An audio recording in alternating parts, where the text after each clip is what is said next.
Good morning, good afternoon, good evening, and good night. Good whatever time it is where you are. Welcome to today's Math Minute, the only Math Minute guaranteed to be today and guaranteed to be no more than 10 minutes long. So I have promised my students, I'm a teacher, that I would do some work on exponential functions. In fact, I gave a homework assignment that I will post a link to, PDF to, in case you want to practice some exponential function style questions in the description below. I gave them this assignment and I said there would be a video on my YouTube channel in case they wanted to look at that. So first things first, shout out to new 8A, specifically Connor and Eli. You are shouted out. Congratulations.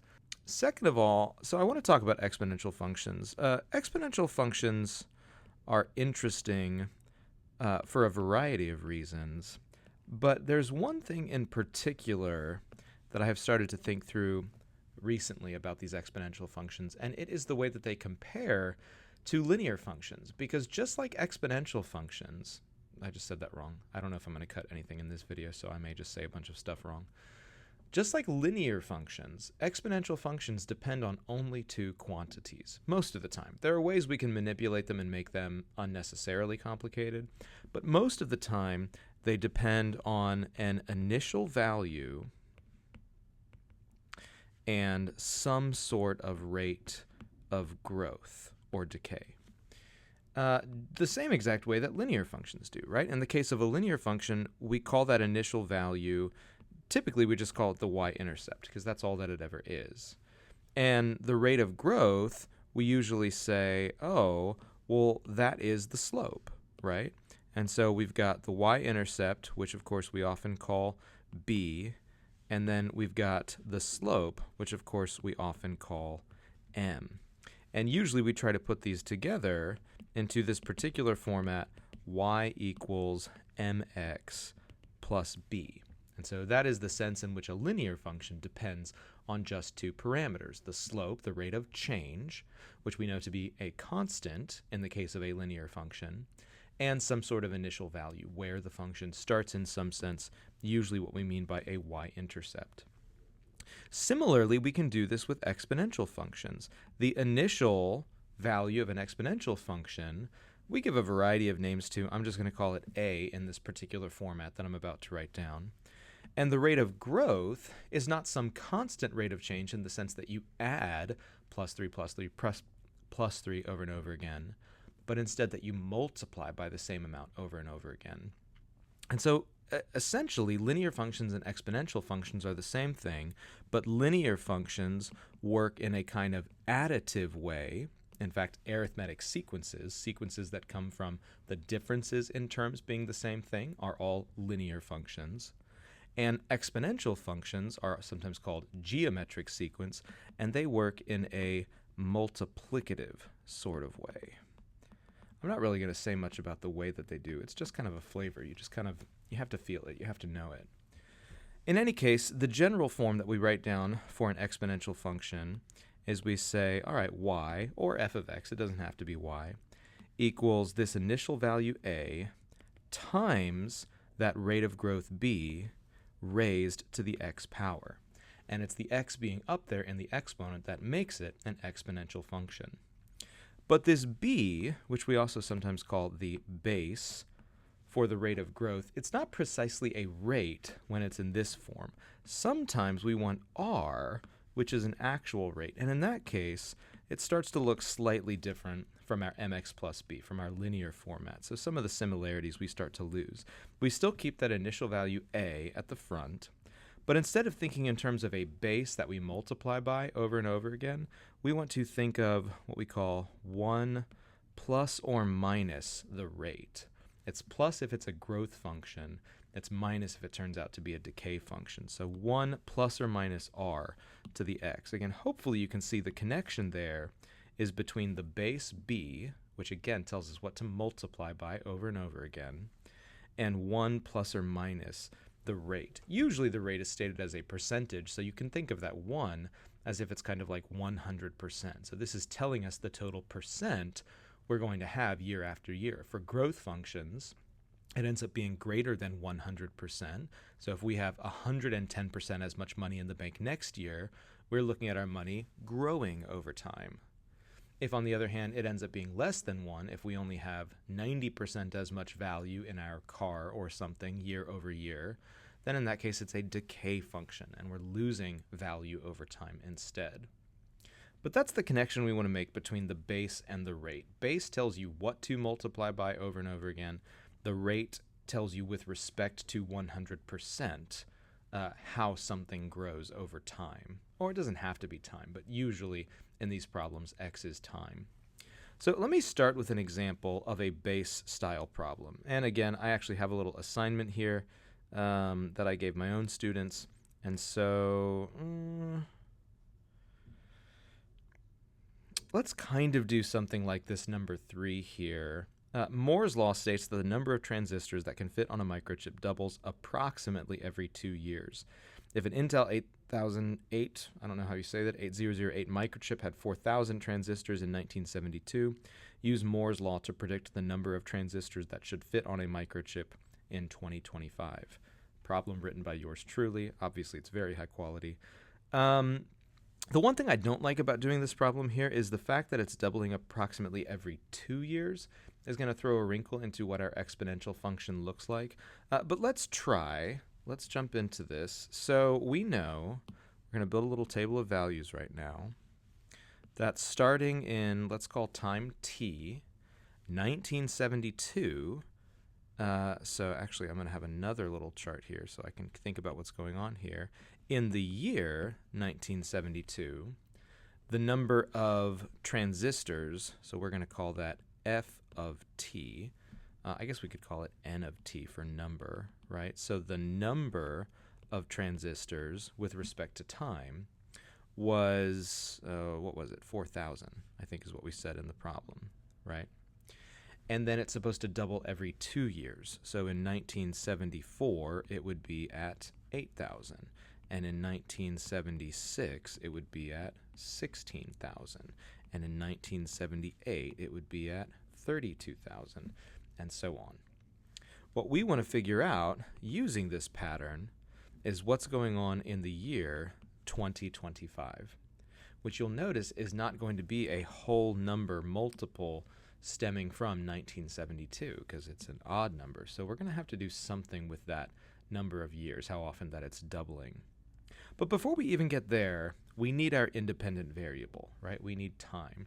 And you don't usually want to let the independent variable be the actual year itself, because then if we did plug in 0, as we typically want to do when we're finding our y-intercept, it would be like we're saying how many transistors were on a microchip the year that Jesus was born. So that doesn't really make good sense. So we're going to say, you know what, let time, t, actually stand for the years since 1972. So in 1972 itself, we were 0 years from 1972. And then in 1974, we were 2 years from that point. And then 1976, we were 4 years from 1972, and so on, right? So our independent variable right now is going up 2 years every time we move to the next full step. As we start to think about how to write this function, so again, we're expecting it to look something like this, a times b to the t power. One part of this is really simple. What's our initial value, right? Where did we start at? Well, we know that we want to go through 0, 4,000, so it makes good sense to say, okay, so n of t is going to be 4,000 times some base raised to the t power. In fact, the base actually isn't all that complicated here either. How are these numbers changing as we go along? How do we get from 4,000 to 8,000? Well, the whole way we got 8,000 in the first place is we doubled the 4,000. How do we get from the 8,000 to the 16,000? We doubled it. How do we get from the 16,000 to the 32,000? We doubled it. So it makes good sense to let our base be 2, because the base describes what we are multiplying by over and over again. And so now we're starting to get there. N of t equals 4,000, our initial value, times 2, the base that we're growing by, doubling, doubling, doubling, all raised to the t power. Now we're almost there. But you'll notice if we actually plug in 2 right now, it won't work. 2 to the second is 4. 4 times 4,000 is 16,000, but that was supposed to be the next step, not this step. Or for that matter, if we actually plug in 4, what we want to get is 16,000, but right now if we put 4 up there, 4,000 times 2 to the 4th is 4,000 times 16. 2 to the 4th is 16. 4,000 times 16 is 64,000. That's not even in our chart anywhere right now, right? We didn't even get there. So we need to find some way not to be plugging in 0.246 for this power, because obviously that ends up being twice as much as what we need every time, because of course it's doubling every 2 years rather than every 1 year. We need a way to turn 0.246 into 0.123. So you have to think to yourself, well, how often is it that it's doubling? If it's doubling every 2 years, what that ends up looking like in our function is we're going to take that t and divide by 2. So now when I plug in 0, of course, 0 divided by 2 is 0, and that's 0. When I plug in 2, though, 2 divided by 2 is 1, and that's good because we've had one set of doubling since 1972 in that case. When I plug in 4, 4 divided by 2 is 2, and that's good because we have doubled twice since 1972, 4 years later. When I plug in 6, 6 divided by 2 is 3, and again that's good because there have been 3 doublings since the original starting point in 1972. So in general, if we want to make an addition to our form over here, you can think of it as x divided by the period of multiplying. However long it takes to get to that next doubling or next tripling or whatever the growth period is that they define, you're going to divide that by that amount. If it took every 15 years to double, you would do t divided by 15. If it took 6 months to double, you would do t divided by 1/2, right? Because 6 months is half of a year. And of course, t divided by 1/2 is really 2 times t, so that would end up being a 2x in your exponent. But that's how we come up with that function. So we have the function now. Let's actually try and answer the question. So 2025 is how many years since 1972? Of course, we have to do a little bit of subtraction here.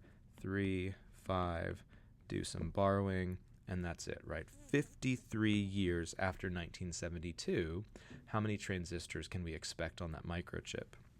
We're going to go to our calculator. And let's do 4,000 times 2 raised to the power of 53, but again, divided by 2. If it's doubling every 2 years, how many times has it doubled over the course of 53 years? Half of 53, right? Every 26 or there would have been 26 and a half doublings over the course of 53 years. When we write all that down, we can see, okay, so in 2025, we can estimate that there would be, or will be, 3.796 times 10 to the 11th transistors on a microchip. At some point, we're going to get to where the laws of physics prevent us from fitting more transistors in a given amount of space. We're almost there, but we're not quite there yet. We should have something like, what does that end up being, 37 billion, I think, if we expanded that out? Oh, gosh, I shouldn't have even said it because now I'm curious. 3796. We're going to move that decimal 1, 2, 3, 4, 5, 6, 7, 8, 9, 10, 11 times 0, 0, 0, 0, 0, 0, 0. And we're going to put in our commas, 3 zeros, 3 zeros, 3. Never mind. Okay. 379,600,000,000 transistors should fit on a microchip about 4 years from now. Let's try another one like that. I apologize for those of you who are here for the math minute thing because, yeah, this is already 14 minutes long. There's no way we're going to get this. I mean, I'm not cutting it down at all. So you're here, right? You're into it. You're in this. Let's do a coronavirus example, right? On March 2nd, this was March 2nd of last year. This was true. There were 29 cases of COVID-19 coronavirus in Lombardy, Italy. Presuming the number of cases triples every 5 days, so that's the tripling period, right? Every 5 days, approximately how many cases will there be on March 30th? So we've got March 2nd to March 30th. So we're starting with 29 cases on March 2nd. It triples every 5 days, and we want to know how many cases on March 29th, right? Well, if we think about our table, the same way that we did before, we've got the actual day. March 2nd is the first one we know. And the initial number of cases, we'll call this C of t, cases with respect to time, was 29. But t, time, is going to be our independent variable, and of course we usually want to let that be 0 for whatever day we're starting with. And so this also helps us begin to write the C of t function, because presumably our initial value is going to be 29, and that's going to go first. But we need some base. What are the cases doing over time? Well, they're tripling, right? So again, if it's a thing that we would multiply by over and over again, that's our base. So it makes sense to let the base be 3 here. But the number of cases are doing that every 5 days. And so we would want to do t divided by 5. 5 full days later, which of course would be March 7th, we should have 87 cases, because we should have done times 3. We should have had one full triple 5 days later. 10 days later, we should triple again.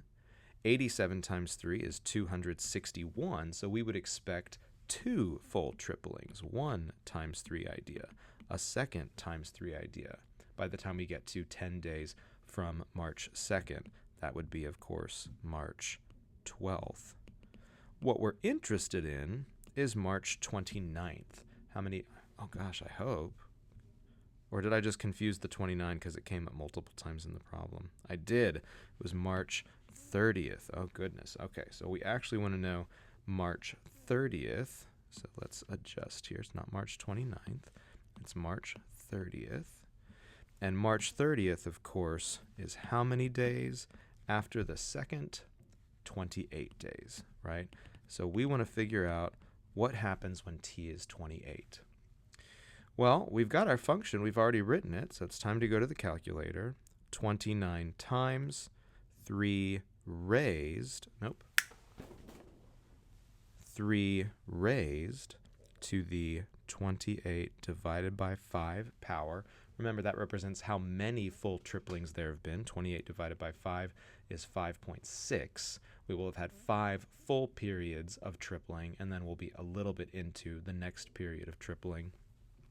And it looks like that means, exponentially speaking, we would be expecting 13,623 and change, right, cases on that day. But we, of course, would probably just round to the nearest whole case. You can't have a 1,300th case of coronavirus. I don't think anyway. I'm not an epidemiologist. All right, so that's how we do it when it involves bases, like doubling or tripling. But how do we do it when it involves rate of growth, right? Let's look at this example. I've got an example with respect to housing. The cost of the median home in Dallas County is $247,500. That cost is growing approximately 3% per year. So this is not a base. We're not saying the cost of the median house in Dallas triples every single year. We say that it has a rate of growth of 3%. It's going to be 3% more next year, 3% more than that the year after, and so on and so on. What will the median home cost 13 years from now when you, that is, my young students, will probably be making your first home purchase? All right, well, in this case, we don't have to say, years since 2021 or something like that, although I suppose we could if we wanted to. We can just say, all right, we've got time t, which is now, 0 years from now. The cost of a home, we'll call this h of t for a home, is $247,500. And again, we know that's our initial value. We can go right to the generic equation form and plug that in, 247,500 times some amount of growth, right? But this is where we have to relate a base to a rate. How is it that we can convert between bases and rates? Well, the thing you want to remember about a rate is that a rate presumes we are keeping or starting from some certain point. We're keeping what we already have. If I go to the store, if I go to Walmart and I want to buy a $20 Lego set, I can't take $20 with me. I know that's not enough because I'm here in Texas, and Texas has an 8% sales tax. And so I'm going to have to take that 8% sales tax and make sure that I have enough money to pay for that as well. Of course, if you do 20 times 0.08, you can figure out that's $1.60 worth of sales tax, right? Well, what am I actually going to pay to Walmart? It's not the $1.60, it's the sum, right? It's the $20 that the Lego set costs, that's what Walmart gets out of the transaction, plus the $1.60 that the state of Texas gets, and so that ends up being $21.60. Well, this is an awful lot of work just to figure out how much we're going to end up paying at the end of the transaction. If we're doing this every single year, like we're going to figure out 3% more for next year and then 3% more for the year after that, and so on and so on, it would be nice if we had some better way to compute that. And so that's where we want to think, well, hold on, this $20 Lego set, let's not think of it as a $20 Lego set. Let's think of it as 100% of whatever its cost is. And so what we end up paying at the end of that process is 108% of the total. And indeed, if you go into your calculator and say, hey, what's 20 times 108%? That is 1.08. Your calculator is going to tell you, oh, it's 2160. So the way that a base relates to a rate is that the base incorporates the 100% that, of course, we begin with every year. And again, the rate, if we're doing 1 plus the rate, that's going to be a growth function. If instead we were going to do 1 minus the rate, that would be a decay function. If it's actually going down over time, then that's going to be a decay function instead. And so that's how we're going to compute the base here. The base, the thing we're multiplying by over and over again, if there is 3% growth in Dallas County, is going to be 1.03. Each year after the first, we're going to be paying 103% as much as we would have paid the year before. And that's what we end up raising to the t power.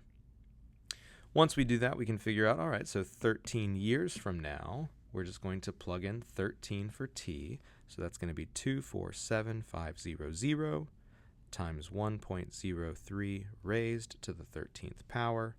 And it looks like 13 years from now, we could say the median home in Dallas is going to be about $363,462, presuming that Dallas County homes continue to appreciate at a 3% per year value.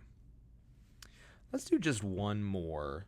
And let's do one this time where there is a decay, where something goes down over time. Assets, cars, phones, technology, assets often depreciate over time. They lose value. So that's what we have here with number 5. The average iPhone loses 23.45% of its value after the first year. Presuming that rate continues, an iPhone purchased for $1,100 this year will be worth how much 3 years from now? All right, so we know, again, a few different things. We can say, with respect to time, and we're just going to start, of course, now, 0 moments, minutes, seconds, years from now. The value of an iPhone, let's call this, I guess, V of t, is $1,100. We buy that phone today, costs $1,100. But then it loses 23.45% per year. So again, this is not telling us a base of growth. This is telling us a rate. And I said growth, but it's not a rate of growth. It's actually telling us a rate of decay, because this is the amount that we are losing each year. Well, let's think about this just in terms of percentages. If my iPhone today is worth 100% of whatever it's worth. But next year, it's going to have lost 23.45%. It still retains value, right? It's not worthless. It's not $0. It's just 76.55% worth as much as it was before. And so this is what ends up being our base. Again, the base you can think of in this case as 1 minus the rate, because this was a decay function. And so that ends up being 1 minus 0.2345. That's the 23.45%. And that gets you to the 76.55%. Or as a decimal, 0.7655 to the t power. Finally, what we wanted to know is, what is it going to be worth, I think we said 3 years from now. So let's bring up our calculator one last time. 1100 times 0.7655 raised to the third power, that's 3 years. And it looks like our shiny new iPhone today, 3 years from now when we've busted it to all heck and we have a broken glass screen protector, smudgy phone, it's going to be $493.43 to us on eBay or whatever at the flea market. So there you have it. That's how you deal with exponential growth and decay, both in terms of a base, that is the thing that you multiply by over and over again, or in terms of a rate, that is with respect to its value in a given year, its 100% value, how much more or less than that it's worth over time. I hope that has been helpful to you. Again, shout out to all my cool students and anyone else that this is helpful to. Comment down below with any questions you have, like and subscribe, because that's what they always say to do, and I will see y'all later.